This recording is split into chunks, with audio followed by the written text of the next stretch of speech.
All right, welcome back to another weekly GMBN Tech Show. Coming up on this week's show, we check out that new Canyon carbon fibre 29-inch Spectral. That's a great looking new bike. We check out some sustainable pedals, quite posh as well. I have a bit of a thing for a cargo bike and rewind returns. Okay, so let's jump straight into the show. And instead of going with the topic, I want to talk about something that landed in my inbox that's left me feeling a bit weird. Okay, so what if I told you I just discovered a bike that you can ride up 70% inclines and it's not an e-bike? What would you think to that, huh? Yeah, it's not your normal mountain bike. Well, it's not technically a bike. This is it. This is the Ascendu on screen. It's actually got 3 wheels. Now, yeah, okay, you might have a bit of a smirk on your face when you first look, but look a little deeper and this thing is crammed with tech. All right, so I'm just firing up some images on screen of this thing. Right, so check out some of these facts. It's got 430 millimeters of front wheel travel. That's not including the 100mm or 4-inch travel forks it has on it. It's actually got independent suspension, kind of like a rock crawler. So this thing is absolutely bonkers. And it's designed really to be able to ride up any terrain. Now, as we all know, regardless of being on an e-bike or a mountain bike, regular acoustic, if you want to call it that, I think our friends over at GMBN do, it's a pretty strange concept because you can climb up most things and after a while you end up hiker biking, yeah? Personally, I don't have an issue with that. But this bike claims to be able to be ridden up almost anything. So they say it'll climb 50% gradients on dirt and loose stones, 40% on shale and 70% on rock. That's just crazy, isn't it? It's got 2 handlebar positions. It's got like an upright position for when you're descending, and it's got a lower position, which is effectively on each of those front wheels. Like, it's a crazy setup. Now, I like long chainstays. This bike has long chainstays. Like, really long, yeah? 680 millimeters. 680 millimeters! That's bonkers. It's also got some pretty interesting measurements on it. It's got 580mm reach on there. And probably my favourite number of all to quote. So we had SRAM turn up with the Eagle system, which had a 500% gear range. Then Shimano went to the 51 tooth on the back over the 50, giving it 510. And then SRAM came out with a 52, giving it 520. Yeah, those guys have got nothing. This has got 1,095% gear range. Take that, Shimano.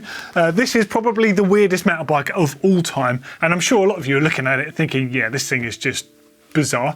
But actually, even though it's not really my sort of thing, I really admire what they've tried to do.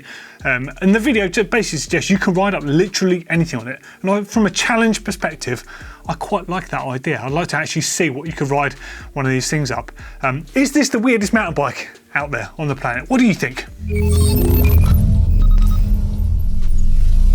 Okay, right, so enough of that. And into news. Now, first thing in news, got to celebrate.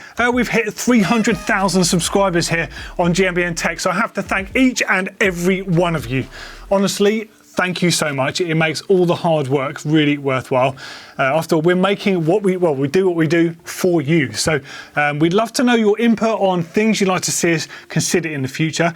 One of the comments that always makes me laugh actually is, oh, you must be running out of ideas. Oh, if you only knew. We've got so many ideas, it's crazy. But being a one-man band currently, have to accept that some things are just simply not possible to make in the short term. But next year we have big plans. So let us know what your favourite video is that we've made on GMBN Tech. It could be in the last year, it could be a video I've made, it could be from the very beginning. There's enough of them out there. I'm going to hit you up with 2 of my favourites. One of them was when I went to the Lion Tyres factory where Victoria have their tyres made. It was just the most interesting thing from a proper nerdy perspective. I've been to many factory tours before, but I've never been to one where you see that amount of stuff. So it was just really, really interesting getting to see what goes on behind closed doors. Now, the other one was when I got to make that Yeti. So that was near the beginning of lockdown and I shot most of that myself. We had someone socially distanced shooting the riding stuff out on the trail and the interview stuff with me, but the rest I shot myself and I'm really proud of that. I really enjoyed the video. It's the exact sort of bike I would build tomorrow if I was going to buy myself a bike and get on with it.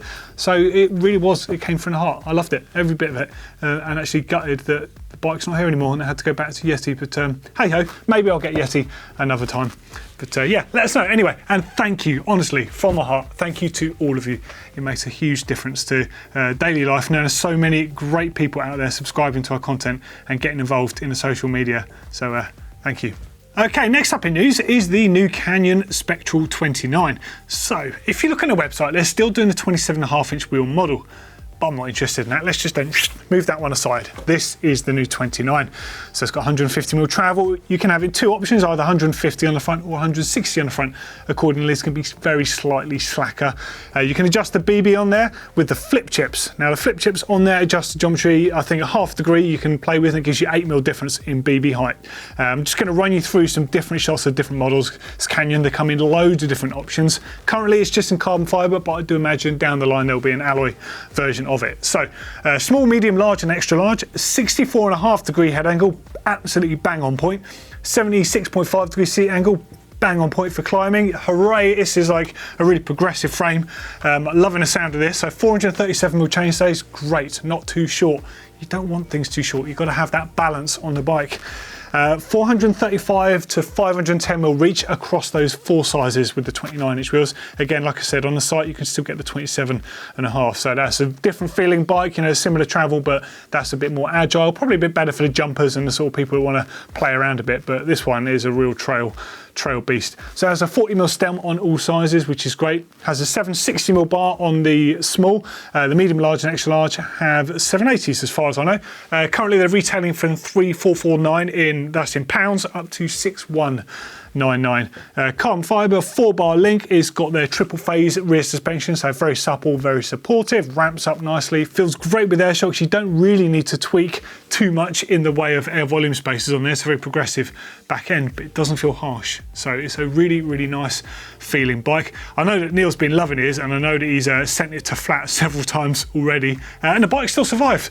So it's got to be all right if it's Neil Donahue proof, and I definitely like it. Now I've got my eye on this one on screen. I haven't had a bike with RockShox on for a while. What's RAM? I've been riding everything in Shimano just by chance. I don't have any preference. I love both transmissions, and I love Fox suspension and RockShox. So I quite fancy something with RockShox for a change. Which one would you have if you were going to have one of these? Or would you stick with a 27 actually? Interested to know. Do you care about 29s or would you prefer 27.5? Without getting on a massive debate about wheels, just with this model. Let us know in those comments. Okay, next up in news is a very, very nice set of flat pedals from Pembree. And the cool thing about these, other than being very nice and very high-end and quite boutiquey and stuff, is they are basically a sustainable pedal. So every part of their manufacturing, they're trying to offset the carbon footprint and be basically kinder to the environment. Everything down to the completely recyclable packaging. You'll find no plastic in here. It's all cardboard, the whole lot. And there's even a nice little message on the inside there telling you all about the fact that they're carbon balanced, and it's official as well. So, for example, a tree is planted for every set of these, or in fact, it says for every pedal sale. So, does that mean for pedal or pedals? I'm not actually sure on that one. They're made in East Sussex in the UK. They're CNC machined from T6 aluminium. Got 10 removable pins on each side for tailoring the ride feel of them. They've got a very slight concave shape to the platform, not too much, but that's a good amount because there's nothing on the middle. There's no pins there, so you're going to be able to get your foot planted in, move around, but they're going to grip you like a vice. They'll probably grip your shin like a vice, or the back of your calf as well. So you might want to consider some padding if you're using these and your flat pedal shoes aren't up to it.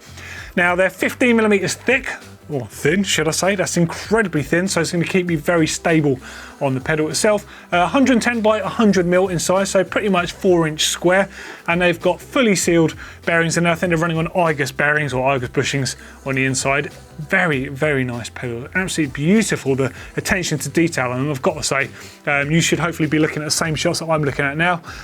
Just looking at the details, yeah. Super, super nice pedals.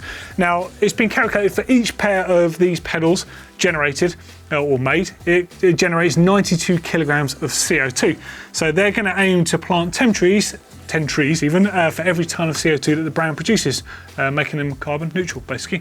I love that. I think that's great. Now, I know there are other companies doing this, but these Pembree are really making an effort to be like, hey, this is what we do. We're starting a brand like this. And they kind of remind me of a photography brand that I buy their filters, Gobe. They've just changed their name, actually. I forget what they changed to, but the same thing we buy from them.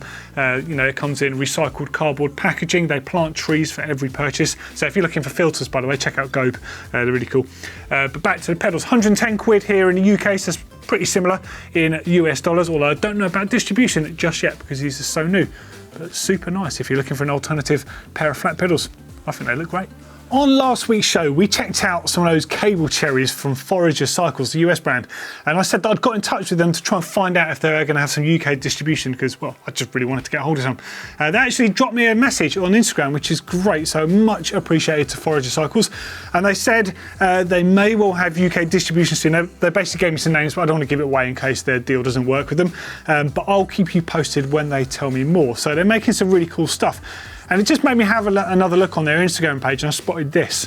A bit of a rewind thing, actually. It's an old Nishiki Alien. It's an elevated chainstay hardtail bike. Beautiful piece of engineering. I think they probably date back to about 92, I reckon, I guess. Maybe even earlier than that. Lovely looking bike, but check out the fork on this thing. So I looked at it and I just thought, what the hell is that? So I've been out the loop on everything covered by the Radivist and all those super hipster websites, but this is really cool, and it drew my attention to the cargo forks. It's got a 20-inch wheel cargo fork that essentially makes it the same length axle to crown as your regular mountain bike fork. I have to have one in my life, and I don't know why I've not seen these sooner. I've been living in a bubble of mountain bikes and totally missed out on this. So does anyone out there know of a UK-based company that can make me something like this, or that is making something like this? Because I'm aware that the company making the ones on here, they're no longer available from what I can make out. Definitely want to get one in the UK. I don't want to get stung by crazy import charges ordering from overseas if I can help it. Be super cool. So any UK steel makers, perhaps, I'm up for a pair basically to fit on my Linsky frame, because I want to turn it into like a bit of a burly commuter bike that I can lug a lot of stuff around on, camera equipment, that sort of stuff. But it's pretty cool. What do you think of this bike, the cargo sort of cargo hack commuter gravel type thing? Am I completely bonkers in thinking it looks really cool, or do you think I'm mad, I've bashed mad too many times and it's disgusting? Shut me down or agree with me, whatever you fancy, let us know.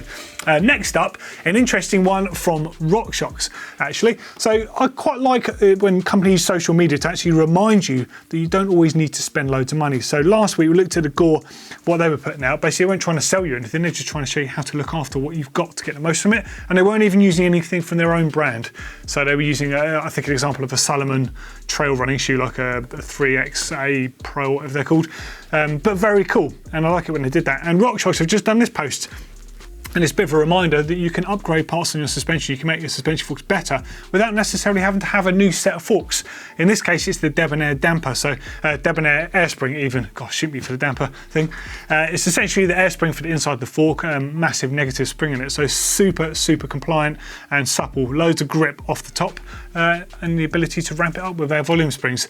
But it's a great way to improve a great fork, turn it into an even better fork by updating the technology in it. I think you can do it with a lot of forks, so well worth considering some little cool upgrades for your Christmas selection, I reckon.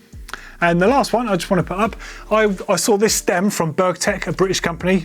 Lovely looking stem, aluminium, seen the 50-1 boys running those. And this colour, so you or I might just say it's pink anodised, it's called Toxic Barbie. And it made me think, it's a pretty weird name for a colour. And on a recent show, we were talking about the weird names of bikes, and I thought, there's a bunch of weird colours out there as well. So I'm just going to throw a few, and I'd love to hear some suggestions from you. We can have a bit of a laugh about it next week.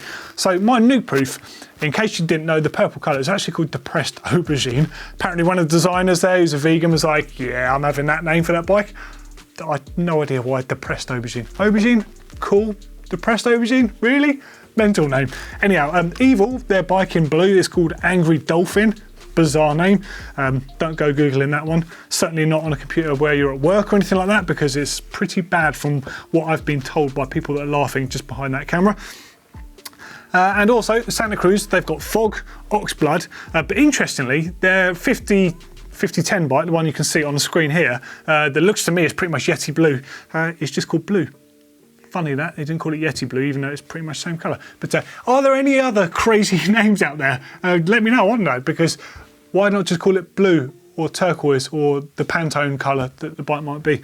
Why do you want to call your bike Fog or Oxblood or Depressed Aubergine? I know it's a bit of fun for the designers, but hey, hit us up anyway. Oh, and the last thing in news, sorry, I'm bashing on today, we got a winner for the Vittoria competition. So that was to win a full setup, the Airliners, the Barzo XE Trail tyres, the same tri-tread design as used at the World Championships by Jordan Saru, where he won, and a set of their wheels as well. So it's a great prize, and the winner's name is on screen. right now. So I think her name is Annie. Well done, Annie. Congratulations. Someone will be in touch with you very soon to arrange getting your prize to you. Congratulations once more. Okay, so let's dive into comments and just see what we've got. We've got a random selection from last week's show, some about the topic and some just from the show. So the first one is in relation to the tyre pressure thing I was talking about. It's for Noah Mulvey. He goes, yeah, I play my tyre pressure all the time. I live in Wisconsin, so the weather changes all the time, and what works one day will send me into a tree when it gets all muddy the next. Yep, 100% agree with you there. Always works. Skipping on a bit, because it's quite a long message, it's all on screen for you to see. He says, but I find my favourite all-round pressures are around 17 in the front and 19 to 21 in the back. I always hear you guys talking about your pressures being in the mid to high 20s at the lowest, but I've never had a puncture or burp. I don't see that much of a difference in rolling resistance when I bump my tyres up to 25 or 30. Am I doing something wrong? Well, rolling resistance, you'll only really notice it. I mean, the day and night would be to go off-road and then on some tarmac or on a concrete path, then you're going to notice the immediate difference. You will notice it off-road, but really you're going to have to do timed runs to get this. And don't forget, you can actually, lower rolling resistance will actually be a lower tyre pressure because it enables it to roll over obstacles correctly instead of bouncing off them. But with regards to tyre pressure, I think rider weight, rider style come into this as well. So if you were, say, a lightweight cross-country rider, someone around, I don't know, 60 kilos or 65 kilos, you can run super low pressures and you'll probably never burp your tyre. I weigh probably about, well, fighting fit, I'm about 95 kilos, thereabouts.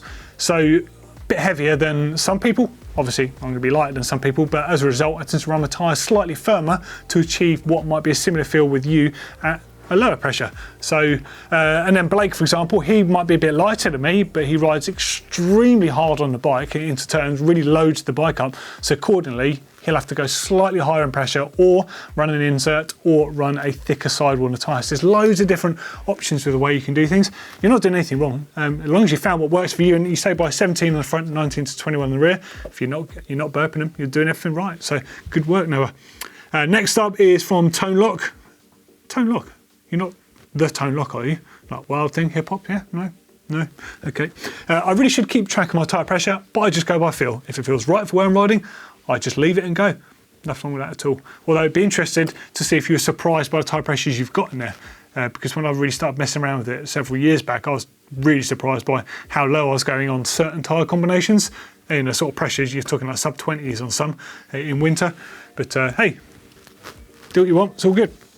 Next one, Donut Barbell. Good name. Let's see Joe from Starling make the show. I know we had a podcast before, but we need to see more of those stunning single pivot steels. Yeah, Joe's a great guy. I've met Joe several times. He's close friends with Jonesy. Yeah, Joe, if you're watching, of course you're more than welcome to get in touch with us and we'll figure something out. Love to get you on the show when you're allowed to come in here and film and all that sort of stuff with social distancing, or we could maybe come to you and film something in Bristol. Let us know if you see this. If not, I'll make a note and I'll get in touch. Next one was from Lisa Rogers. You didn't mention, oh, you're a regular. I see your name quite a lot in the comments. You didn't mention the amp forks next to the Cannondale Lefty to the right of the shot. I don't know if you can see it with the Christmas tree, but yeah, you're absolutely right. I'll just get them now. This is my spare amp fork. This one doesn't have a shock absorber in it, so I probably didn't think it was worthy of mentioning, to be honest. I still have not got round to renovating the amp I've got home. It's sadly on the wall in my workshop. Well, not that sadly, because it's my favourite frame of all time, so I get to look at it every time I go in there. But no, having my little boy Dustin's kind of kept me preoccupied, so I've not got round to that bike. But it's cool, because that's a little egg of a package there for me to get involved with at some point. Now, a few of you have got some rewind-related questions. So a lot of people are saying, oh, I'd love to see some more rewind stuff. It's been missing. It's not really been missing from the show. I'm just trying to keep things a bit fresh by adding the topic in, and I want to bring comments in to bring you all into the show a bit more. If you'd rather I didn't do that, let me know, because I'm here to make the show. It's our show. It's not my show. It's not your show. It's all of ours, isn't it? I make it, you watch it, we interact together. But on that basis, Daniel Ridley says, I love rewind. Could do with picking an iconic retro bike or parts ahead of time, finding some pictures and explaining why it was so good or what it did for mountain biking. Hey, dude, that's easy. I've got like a library of stuff on my computer, so no problem. Yeah, I'm happy to do that. In fact, I'll start making a list. So I've got a backlog of them, and every time there's maybe a dry month with not so many entries, I can just pick one, put it in and tell you a bit about why it's so cool. I'd love to. I love talking about this stuff. Not a problem at all, my friend.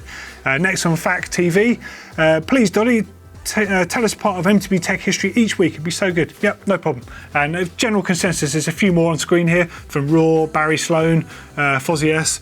So yeah, no problem at all. Thank you for commenting, and thank you for reaffirming my love for the old school stuff. I'm glad to know that some of you are still interested in it. So yeah, cool. More of that coming up soon. Okay, so time for the quiz. Yeah, I think people like the quiz, don't they? So the format is, in case you haven't done this before, there's 3 questions and they're going to fire up on screen, and you're going to try and guess the answers to these, or delve into your quiz knowledge that we've helped to implant into your heads over the last, however long we've been going, the last 160 odd videos, and give me the answers. So the first one is a rear derailleur on screen right now. Name 2 things about this particular rear derailleur that are different from anything by SRAM and anything by Shimano. Just leave it up there for a bit longer so you can have a good old look. You can hit pause if you need to. Okay, next question.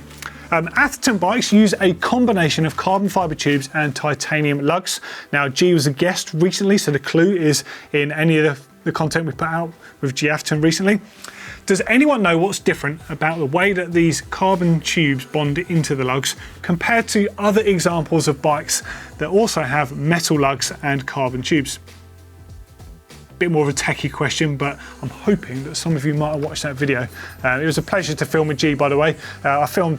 We filmed all day long, to be honest, and we could have put out about 6 videos worth, but we just chatted about so much stuff. Some of it just went a bit too deep down a rabbit hole, so I'm going to dig out some of that stuff and we can start using it on a tech show, but for the purpose of just talking about his bike, we went a bit far with some of it, but he was a great guest, and I hope you enjoyed watching it. It was really enjoyable to have him down. Next up was, what brand made the first mountain bike helmet with a removable jaw guard? And an extra bonus point if you know the model of the helmet, and an extra bonus point if you know what it was called before the name that I'm going to tell you if you get it right. Okay, I was going to do a top mods, but we are running slim on time, so I'm going to do a rewind. We're going to go back to the quiz for the answers, but I am actually going to show you my little naff Christmas tree. Yeah, it's a bit lame, isn't it? But it does make it feel festive in here. And pretty much I'm just talking to a camera quite a lot of the time, so it's nice to have a bit of festive feel in here. And I just wanted to show you a few things I've made on this. Well, actually, didn't really make anything at all. Didn't make a change at all. So you've got some little chain stars here hanging off the tree. Nice bit of upcycling there. I've got some bearings, a bit of an old Fox 36 there, a little old grip 2 damper type thing.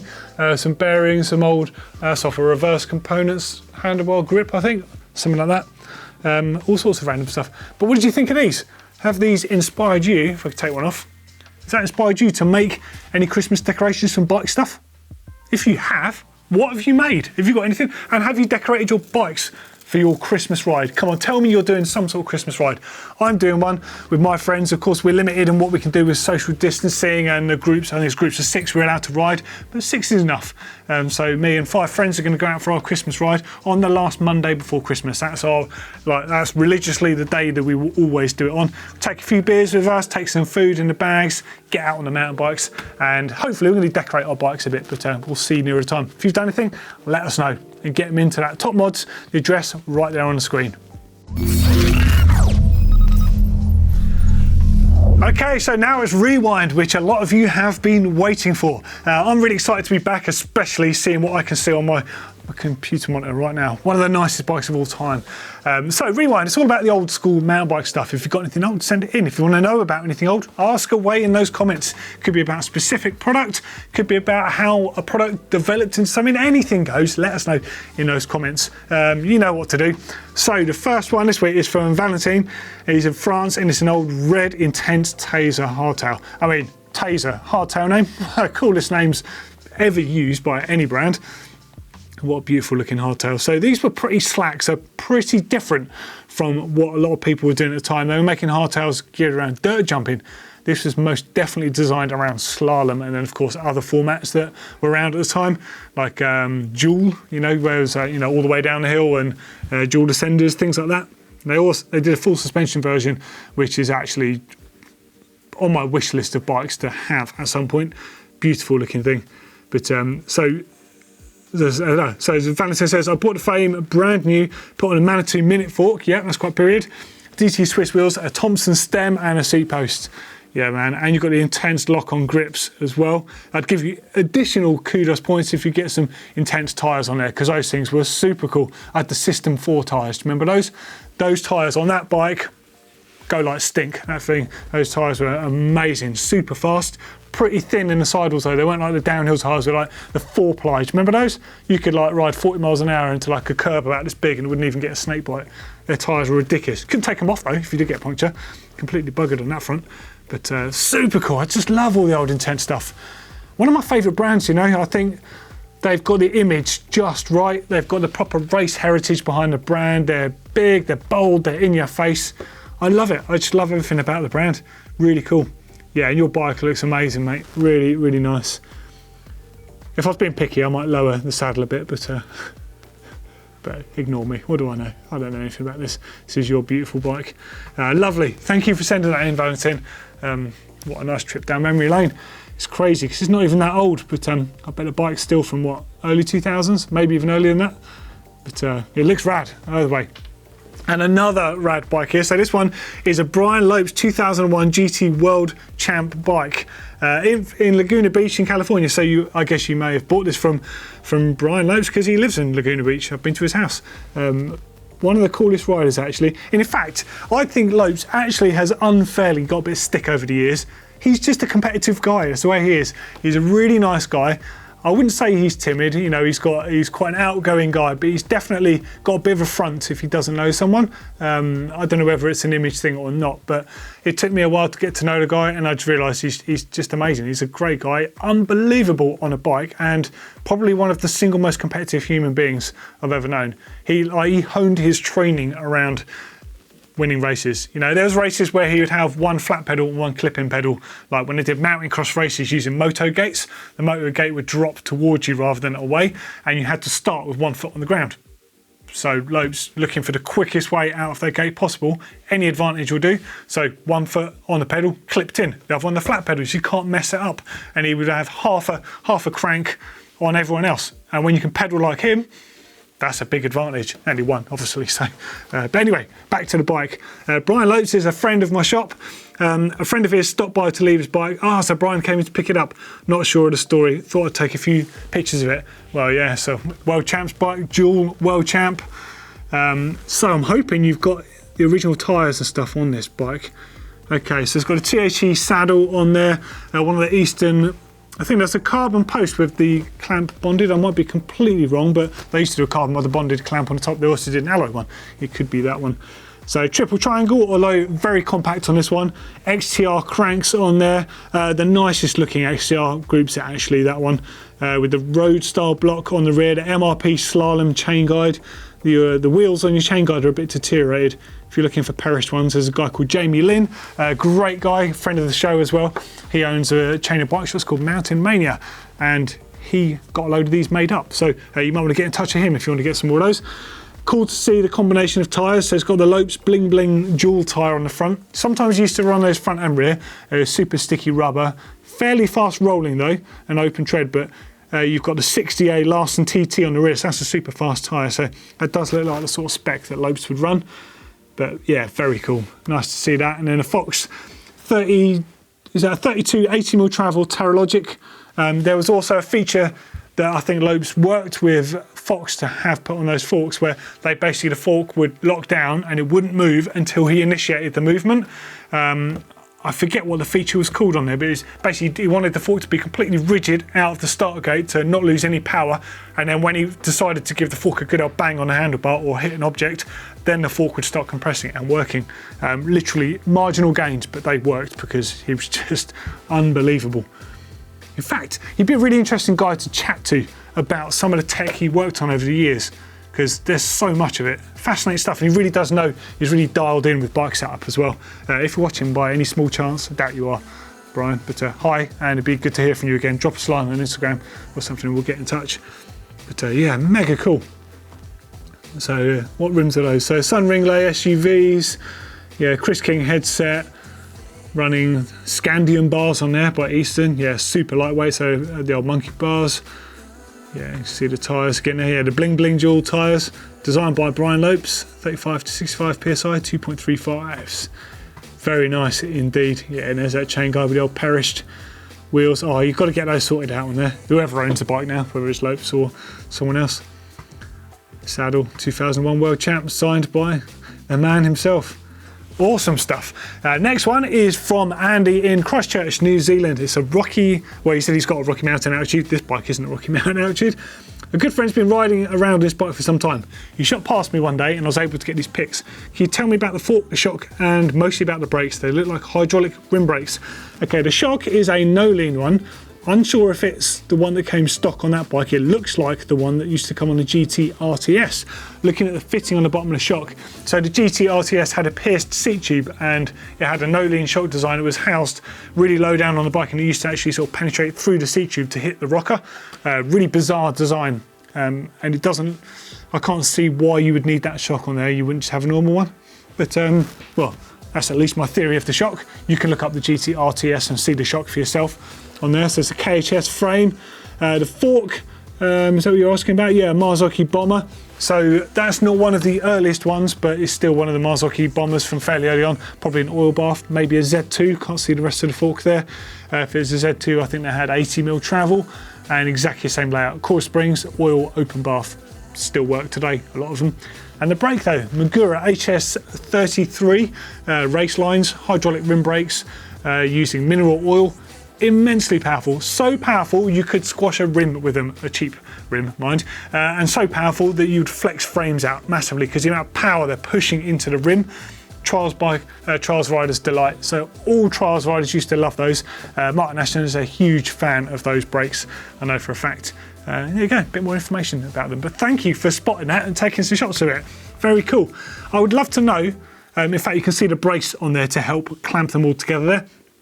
But I would definitely love to know what the detail is with that shock. If you get a couple more shots, as in photos, of that shock, it'd be good to see. But very cool. Awesome stuff. Thank you, everyone. I think that was a pretty cool rewind. More next week. Okay, now it's time for some quiz answers. Right, so the first question was, name 2 things about this derailleur. Again, here it is on screen. To make it different from the others on the market. Okay, first one is hydraulic. It doesn't use cables. It uses a hose. And you bleed it. A hydraulic system. Pretty nifty and it feels amazing. You wouldn't know it's hydraulic other than the fact it's very smooth in operation, but I guess it stays smooth in operation. Unlike cables, which do need replacing after a while. And the other one is for a 13-speed system. Yeah, 13. Yep, SRAM Shimano 12. Yep. 13 speed. Are we going to see 14 next year? I discovered a patent for Shimano 14 speed way back in the day. Wrote about it on the website I work for. Nearly crashed the website and UK distributors got calls about pre-sales for Shimano 14 speed. It was just an April Fool of mine. But I did find the original 14 speed patent on the US patents website, and it dates back to, I think it was 1998 or something. They put that patent in for 14 speed. So the technology's been around for a long time, but no one's actually visited it. Not needed to, I guess. Everything I was going to say is effing great. I probably shouldn't say. Everything has been great up until now. And the next question was the Atherton question. Atherton bikes use a combination of carbon tubes and titanium lugs. Does anyone know the difference of the joint itself from the way that other manufacturers do it? Okay, so here is one of the lugs, and here's one of the tubes here. Tube goes into the lug itself, just like so. Hopefully you're seeing the close-up on screen. Now, look at this. This is called a double lap shear joint. You get single lap shear joints. Cool thing about this over single lap is the tube is supported from both sides. So the tube is bonded in, it sits in really low anyway, so it's really well supported and it's bonded from both sides. It makes it incredibly strong and has an incredibly high shear load against it.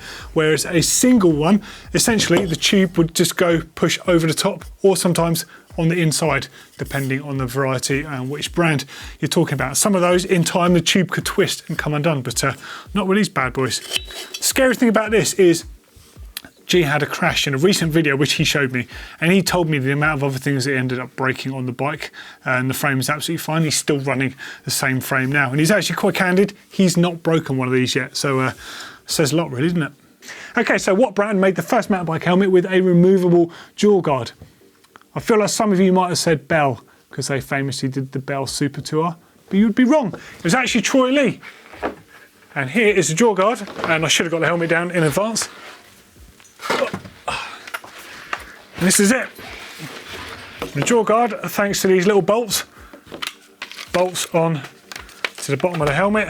That actually goes on the inside, and that is it. That is the first. I mean, look at it.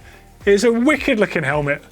I wish they made a modern version. I mean, I know Troy Lee make the A1 and the A2 and all their great helmets, but I'd like them to make that again. It looks like a Moto Trials helmet meets a BMX helmet meets a kind of Moto helmet. I mean, admittedly, the jaw guard, very flimsy, wouldn't have done much except just stop you getting scraped up, but still, you can see where they got their shape for their helmets later on. That jaw guard shape at the bottom, the way it sort of it faces out at this point here. Really, really cool stuff.